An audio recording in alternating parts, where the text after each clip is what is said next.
Un riguroso estudio documental ha permitido seleccionar una colección de billetes que sintetiza en cierta forma la evolución del dinero en España desde la aparición del banco hasta la llegada del euro. Estos fondos provienen de la colección de billetes de BBVA, un banco de más de 150 años. Gracias a diferentes sensibilidades, se ha logrado reunir unos ejemplares tanto de imprentas locales de la Guerra Civil como históricos de toda la evolución del billete de banco en España. Lo que hacemos es ponerlos al servicio de, es decir, sacarlos a la luz y al final devolverlos un poco lo que es a la sociedad que nos dan partido, aunque ya no están en circulación cuando tienen su valor, pero queremos compartirlo con la sociedad y además con algo muy significativo que es en una gran medida dentro incluso de nuestra casa, es decir, en las oficinas. El título de la muestra, del real al euro pasando por la peseta, busca encerrar ese significado histórico que se le ha querido otorgar a este recorrido, que comienza analizando estas herramientas de trabajo de los bancos desde finales del siglo XVIII. Trata de sintetizar lo que son las unidades de cuenta que ha habido en España. O sea, la unidad de cuenta era el vellón, el real de vellón, hasta que después nace la peseta, nace la rubia, y pasa a ser la unidad de cuenta, pasa a ser la peseta, y finalmente la peseta es sustituida por el euro. Entonces, de ahí el juego de palabras que utilizamos, entonces del real al euro pasando por nuestra querida peseta. Entre la cultura del trueque y el sistema capitalista, financiero o monetario, hubo pasos intermedios. En cada zona de España determinadas mercancías servían de objetos de cambio. Fue el paso previo a estos tesoros de papel. Cuando no había unidades de medida, ya sean metálicas, ya sea oro, plata o cobre, básicamente, entonces efectivamente había un paso adelante sobre el trueque. Y entonces había incluso, sí, efectivamente en Castilla y León podemos hablar de la lana, en el Pirineo catalán podemos hablar de la madera, también, como se utilizaban pedazos de madera, ¿no? Y entonces dependía un poco de la zona. Y luego ya se pasa lo que es al dinero, de ese dinero material, entonces se pasa al dinero metálico. Y ese dinero metálico empieza a circular con valor fiduciario y a su vez nace también con las letras de cambio y demás, también había nacido también el dinero ya de papel. Entonces hay una evolución de la moneda y del papel, entonces, que va a dar lugar a diferentes cuentas. Una de ellas es el vellón, ¿no? Y luego otra ya es el billete de banco, y luego al final todo se unifica. Medios de pago que han ido evolucionando y que encierran nuestra historia más cercana. Al principio se emitían desde diversas zonas del país y luego su producción se centralizó.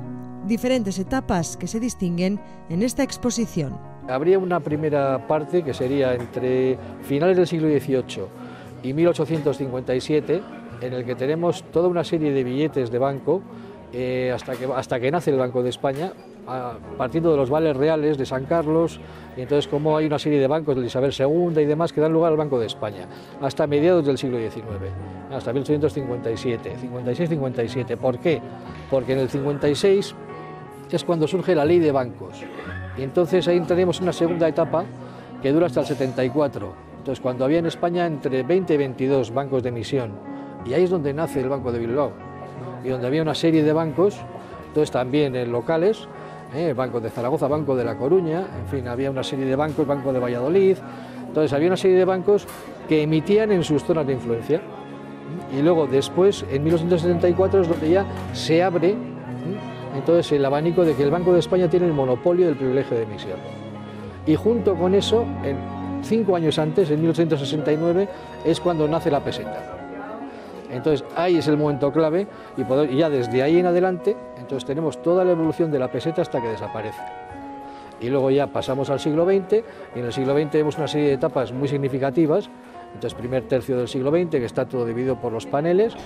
Luego tenemos los años de la guerra, entre el 31 y 39, los años de la Segunda República y la guerra, en la que hay unas vitrinas, yo creo que espectaculares, con billetes únicos, en los que está lo que se emitió en la Segunda República, lo que se emitió en la cornisa cantábrica republicana, lo que se emitió en la zona nacional. Y entonces todo ello después ya desemboca al final de la guerra en una nueva dinámica de los billetes entre el 40 y 54. Después ya quedaría recordar esos billetes finales de la peseta, cuyo aspecto y formato era muy similar a los del euro de hoy en día. Es la denominada tipología alemana. Precisamente el formato es una de las características que más varía desde la creación del billete. Los primeros billetes son herederos de esos pagarés, de esas letras. Entonces son unos billetes grandes, hermosos, como tenemos detrás nuestros los de época colonial, en los que además aquí tenemos la suerte de que se combinan entonces los grandes con los chiquitos, es decir, como hay una evolución, hay una evolución que todavía no se sabía, efectivamente, o sea, estaba evolucionando el billete en cuanto al tamaño. En cuanto a los colores, las tintas, en cuanto a los colores y las tintas también hay una evolución por la que se va efectivamente ganando en calidad, se está ganando incluso en seguridad también, puesto que se meten los hilados, los entrehilos y demás, ¿no? Y entonces hay seguridad. Y luego hay una cuestión muy importante, que los billetes ya en el siglo XX pasan a ser muy coloristas, pasan a ser pues muy artísticos, ¿no? Y entonces por eso, por ejemplo, nosotros incluimos en este año en Castilla y León una novedad muy significativa, que son unos paneles en la exposición que nosotros llamamos, que ahí tenemos dos aquí en Salamanca, que son pinceladas históricas y artísticas de los billetes de banco. ¿Por qué? Porque verdaderamente los billetes tienen un valor artístico, algunos de ellos es que increíble. Por ejemplo, aquí en Salamanca hemos elegido dos billetes. Hemos elegido uno que reproduce la panorámica preciosa de Salamanca desde el puente romano, o sea que verdaderamente es una joya, que lo tenemos expuesto en un panel ahí, y luego tenemos la fachada de la Rana, tenemos lo que es la fachada de la Catedral de la Universidad Vieja, entonces que la tenemos en otro panel también. Entonces, ¿por qué hacemos esto? Porque vemos que efectivamente tiene un valor artístico también. Personajes ilustres, cuadros, paisajes, alegorías. 200 años del billete dan para mucho y se han reflejado numerosas circunstancias. A través de las imágenes, por ejemplo, de la etapa de la Guerra Civil, en la zona republicana del norte comprobamos cómo eran más modernistas los vascos, más ideológicos los asturianos o más institucionales los santanderinos. Retazos de nuestra historia en los que ha influido también el resto de Europa.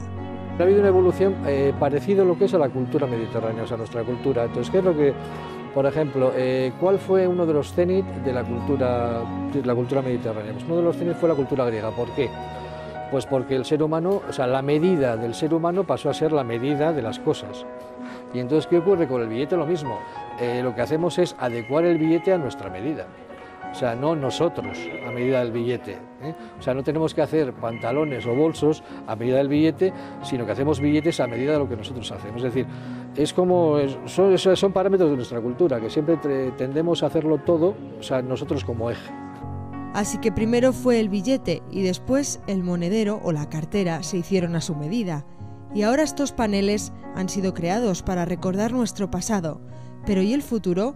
¿El billete de euro tenderá a personalizarse en cada país? Hay dos cuestiones aquí, ¿no? O sea, vamos, lo que apuesta BBVA claramente con esta muestra, ¿no? Es no perder, o sea, saber de dónde procedemos, ¿no? Efectivamente, y que la sociedad pueda compartir esta riqueza, ¿no? Y esto sería lo que es el presente, o sea, no perder nuestro pasado, ¿no? Entonces, esta apuesta de futuro. ¿Cómo será el futuro? Ahí es donde no podemos entrar. Las opciones son múltiples, con todo lo que se vive hoy en día, además, ¿no? Las opciones son múltiples. Bueno, pues que nos dice que dentro del billete alemán, pues hay una serie de panorámicas en cada país, ¿no? Entonces podrá emitir, pues eso, con sus monumentos significativos, con sus detalles. Al final sí, un mundo globalizado, pero en el que lo local es lo que marca. Quizás es como todo, que no es ni blanco ni negro, sino que es gris, ¿no? Y en el gris está la solución. La muestra en Salamanca es el segundo destino del proyecto expositivo Castilla y León 2011, donde permanecerá hasta el 18 de febrero, para después viajar hasta Ávila.